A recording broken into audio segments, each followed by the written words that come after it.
არასოდეს დაკარგო საკუთარი თავის პატივისცემა და როცა მარტო ხარ, თავადაც უპატივცემულოდ მოეკიდები თავს. და ეს შენი ბუნების მთლიანობა გახდეს შენივე მორალური სტანდარტი. და აი ეს embodiment რაც არის, ხო? რასაც ვსაუბრობ, ჩემი სხეულიც იმას ტრანსლირებს. თუ ვსაუბრობ თავდაჯერებულობაზე, ჩემი ქცევა, მანერები არის თავდაჯერებული. თუ ვსაუბრობ ჯანსაღყვებაზე, ჩემი რაციონი არის ჯანსაღი და ჩემი სხეული ასხივებს იმას, ხო? ამიტომ ძალიან მნიშვნელოვანია განსაკუთრებით კონტენტის კეთებისას და ზოგადად საჯარო გამოსვლებისას და საჯაროობისას, რაზეც ვსაუბრობთ, ხო? ეს არ იყოს მარტო საუბარი, არამედ გვეტყობოდეს ჩაცმაშიც, ქცევაშიც, ჟესტებშიც, ინტერესებშიც, ანუ ინტეგრირებული იყოს ჩვენი ეს საჯარო ინტერესები რეალურად ცხოვრებაში.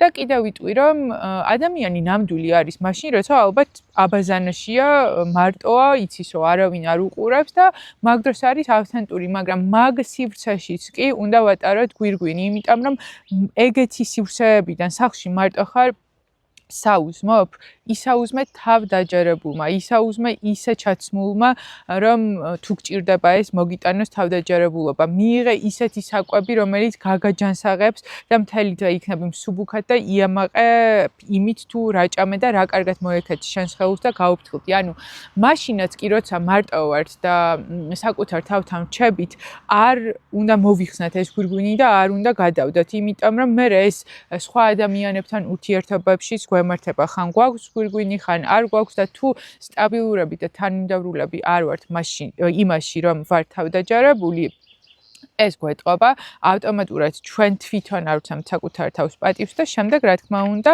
იგივეს ტრანსლირებს ჩვენი სხეული და შესაბამისად ჩვენი გარემო და იქ მყოფი ადამიანებიც ირეკლავენ ამ საკუთარი თავის უპატივცემულობას ჩვენ მიმართ და მე ჩვენ ვცდილობთ, რომ ძალით გვცემ პატივი და ძალით არ გამოდის, იმიტომ რომ როგორც კი დატოვებ ოთახს, ისევ ესე ვთქვათ, იქნება ის ენერგია, რომ შენ არ გცემენ პატივს.